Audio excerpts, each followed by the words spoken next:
Hi everyone! So now that we have talked about regular Mendelian genetics examples, doing regular Punnett squares and dominant and recessive traits, now we are going to move on to extending Mendelian genetics. So this is going to include incomplete dominance, codominance, multiple alleles, sex-linked traits, and polygenic traits. These are going to be a little more complicated from before, so you really have to concentrate on each individual different type.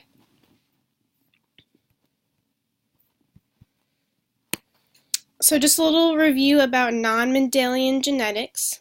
Okay, so you have 23 pairs of chromosomes in your body. They are in every cell in your body. So each individual little cell has 23 chromosome pairs in them. The genes in your chromosomes control what your traits look like through your phenotype expression.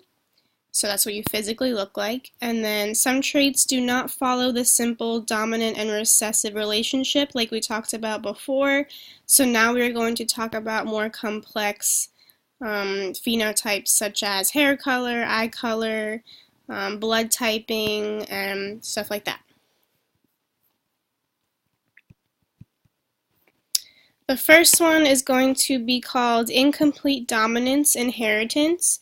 This is an example when it shows a blend of both traits if they are present. So neither trait is going to be dominant to the other one. There is no dominant or recessive in this kind of inheritance.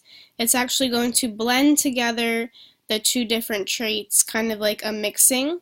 So for example, like mixing paint would be an example of incomplete dominance. So if you had red and white and you're going to have both of those traits together, if you have both of them, they're going to blend together and form pink. So instead of having red and white showing, you would have a blend of the two together. Your first keyword is incomplete.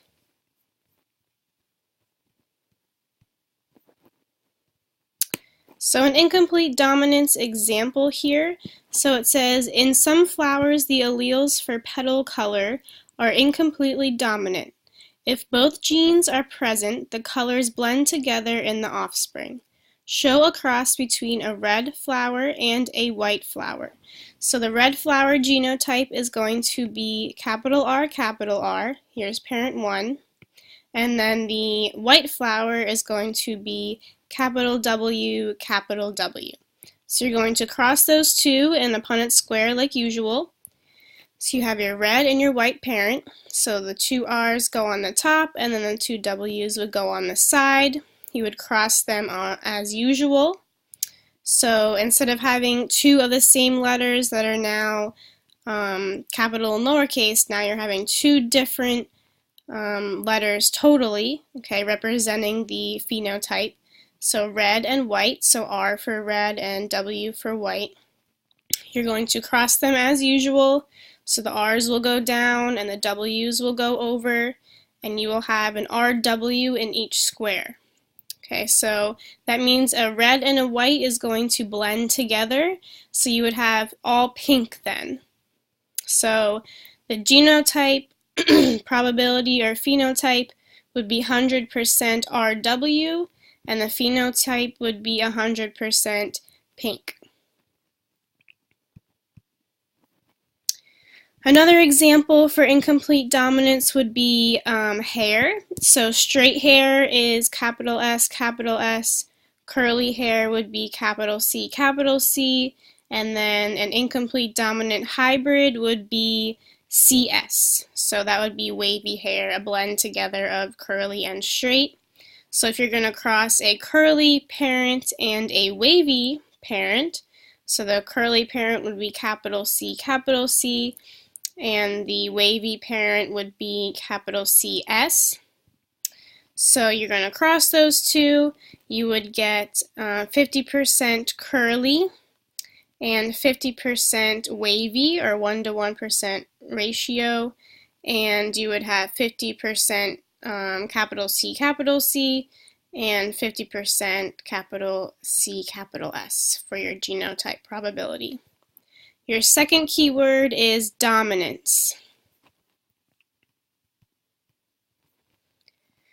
All right, the next type of inheritance is called codominance. So this is when both traits are actually going to show if they are present. So like a co-author of a book, both of their names would show on the cover. Like co-pilots of a plane, both of them are responsible for piloting the plane. Co-teachers in a classroom, they're both teaching together. So for example over here with the red and the white flower, again, instead of blending together like a pink in this codominant example, incomplete dominant example here, it would be pink, but if they are crossing, they will get they will both show. So the red and the white will show kind of like a spotted example. So an example of cows. So it says neither red nor white are dominant in cows. Instead of being dominant, they're both going to show if you cross a red and a white cow, and you're going to get this roan color. So both red and white are going to show. It will not be a blend. They're both going to show together, and that is called a roan cow. So if you cross a roan bull and a roan cow together, okay, so they're both roan, so the bull is a boy and the cow is the girl. So you're going to cross them, RW, RW, okay, you put them on your Punnett square, and you would get this phenotype and genotype ratios over here, 25% RR, 50% RW, which would be roan in the phenotype, and 25% WW, which would be white in the phenotype as well. So it would be a 1 to 2 to 1 ratio. So in this one, it's not a blend, but they're both going to show. Another example of inheritance is multiple alleles inheritance. So in some cases there are more than 2 forms of an allele for each gene. So an example of this in humans, there are 4 types of blood. So there's A blood, B blood, AB blood, and O blood. The alleles AB are going to be codominant when you have an A and a B together. They're both going to show. And each of the others are going to be different forms. So actually the O is going to be recessive to A and B. So if you have an A genotype and an O, your A is going to take over that O like in a regular recessive form. So your third keyword is blends. An example of the blood types here, okay, so a man with a type AB blood marries a woman with type O blood. Show an example of the phenotypes and genotypes for their children. Okay, so an allele for type A blood has to have, they use these I's, so it would be I and then the superscript would be A. For type B blood, it would be IB, and then for type O blood, it would be little I, okay, since it's recessive. So all of the A's and B's are going to have a capital I in front of it just to show that they are dominant over the O blood in case you would need to show that. So parent 1 is going to be an O blood. Okay, so the only way you can be an O blood is if you have little I, because it's recessive. So you have to have 2 little i's for O. And then the only way you can be AB blood is if you have an A and a B. So it would be capital IA, capital IB. You would bring down the little i's, and you would also bring over the I and the capital A as the superscript. You got to bring it all over. And the same thing down here with the I's and the B's. You got to bring them all over. Okay. So you would have a 50% ratio for A blood and a 50% ratio for B blood because you're going to take over the little I's. You cannot get any O blood from this because you have to have 2 little I's, and parent 2 is not giving any little I's.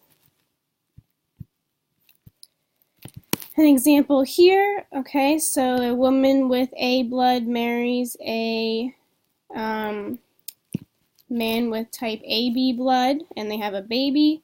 The woman is going to sue the man for child support, but he is refusing to pay because he says the baby, who is type O blood, is not his. Should he be paying? So you're going to cross the A blood with type O recessive and the type AB. Okay, so he's asking if he should be suing. Yes, he should be, because he cannot have a child with an O blood. Only someone that would have an O blood could have a child with an O blood. He is not O blood, so you cannot. Okay, but it gives you the all the ratios here, okay, for the children. Okay, he cannot possibly have a child with O blood because he is AB. He would have to have a little I. So yes, he should be getting the baby blood tested to see if he's the father or not. And your fourth keyword is codominance.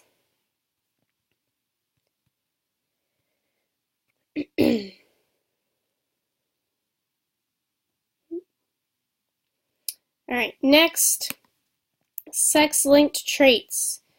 Okay, so we have autosomes in our body. So those are all the chromosomes in our body that are not sex chromosomes. We have 22 autosomes, pairs of autosomes in our body. And then we also have a pair of sex chromosomes that determines our sex. So if you have 2 X chromosomes, you would be a female.